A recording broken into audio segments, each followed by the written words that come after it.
Hey guys, it's Dr. Renee here at Restoration Chiropractic, and I am bringing you this week's tip of the week, which is going to be muscle spasms. I had the request last week to talk about muscle spasms, so I'm going to address that in a second, but first I just want to let everybody know when I started my office, I had made the commitment to give a portion back to the Kids Food Basket here in West Michigan. It's an amazing organization that provides sacked suppers to kids to take home that might not have a meal waiting for them when they get home. They might get to eat at school but not at home, and so we are actually sending in our first donation today. So thank you guys all for the help and support with that. We're really excited to be able to help out and be a part of the community. So now we're going to talk about the muscle spasms, and muscle spasms are kind of a broad term or a broad area, and so what I'm going to give are some general tips to help with muscle spasms, and then I'm going to give an example. So the first thing with muscle spasms are you drinking enough water? Water is very, very important. To have controlled muscle spasms, water is one of the things, water and oxygen, that muscles need to have controlled contractions. And so they do recommend that you drink half an ounce to an ounce of water per pound of your body weight a day. And so first things first, make sure that you're drinking enough water. Make sure that you're getting enough rest and sleep. Another thing that muscles need for controlled contractions are minerals. You need calcium, you need potassium, you may need magnesium. And I know I've talked about magnesium before, but that's a big one that a lot of us are lacking in our diet. And so I always suggest, especially people that have muscle cramps, to add some magnesium to your diet. Magnesium citrate is the form of magnesium that I usually recommend. And if you take it at nighttime, that usually helps a lot, and it'll help you sleep a little bit better too. It helps with mood, it helps with a lot of things. But muscle spasms are definitely one that magnesium can help with. Another thing you can do is to try some light stretching. So depending on where you have those muscle spasms, to do some light stretching of that muscle. Usually when you stretch, you're going to elongate that muscle and hold it there. Stretching it for 10 to 15 seconds at a time and then slowly relaxing it. And I always want to say very light stretching because you don't want to cause more spasming. If you're going to stretch, you can always try, after stretching, doing some heat to help relax the muscle a little bit more. But I always also say, if you heat, you're going to want to ice afterwards, because what heat does is it pulls more fluid to the area, which is inflammation, and that will put more pressure on the nerves in that area, and it can cause more discomfort. So it might feel looser and better at the time, but it also can create more inflammation in the area, which leads to discomfort. So if you ice afterwards, that helps to draw the inflammation out of that area.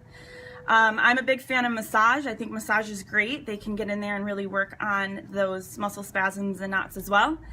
And then also, depending on where those muscle spasms are, I always say check the structure of your spine.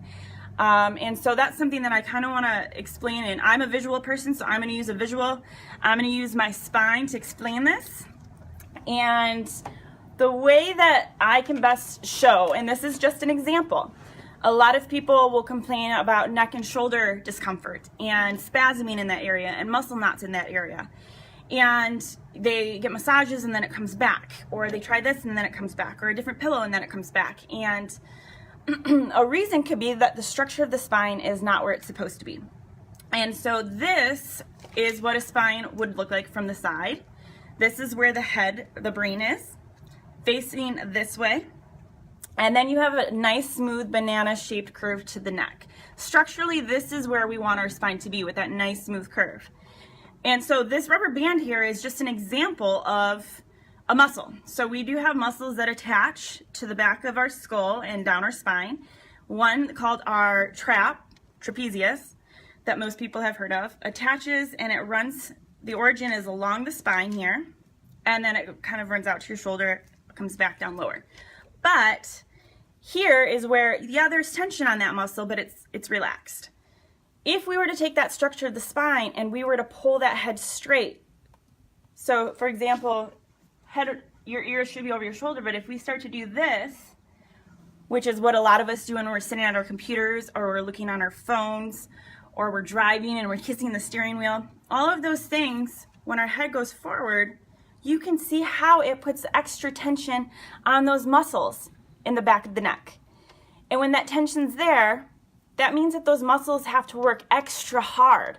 They're not going to let your head just fall forward, so they have to work harder. And then they're going to feel more fatigued. And when they feel more fatigued, they're going to feel like they're spasming. If you think about anybody who's ran a race that's really tough, when you get done, your muscles feel like they're spasming. They feel like because they're fatigued. And so very similar to what happens in our spine and our structure in our spine. If the structure is not where it's supposed to be in the neck, the mid-back, or the low back, it's going to create that extra tension on those muscles, and you might have chronic muscle spasming because it's trying really hard to hold that spine in its correct posture. And so I always suggest, look at the structure of the spine as well if these muscle spasms are chronic, and if they are in the neck, shoulder, mid-back, or low back area, or even the hips and the legs. So I hope that answered some of those muscle spasm questions out there. If you have a more specific area that you're curious about, feel free to leave me a message or comment below, and I can try to give you some pointers addressing specific areas. But I hope everybody has a great rest of your day, and thanks so much for tuning in. Bye.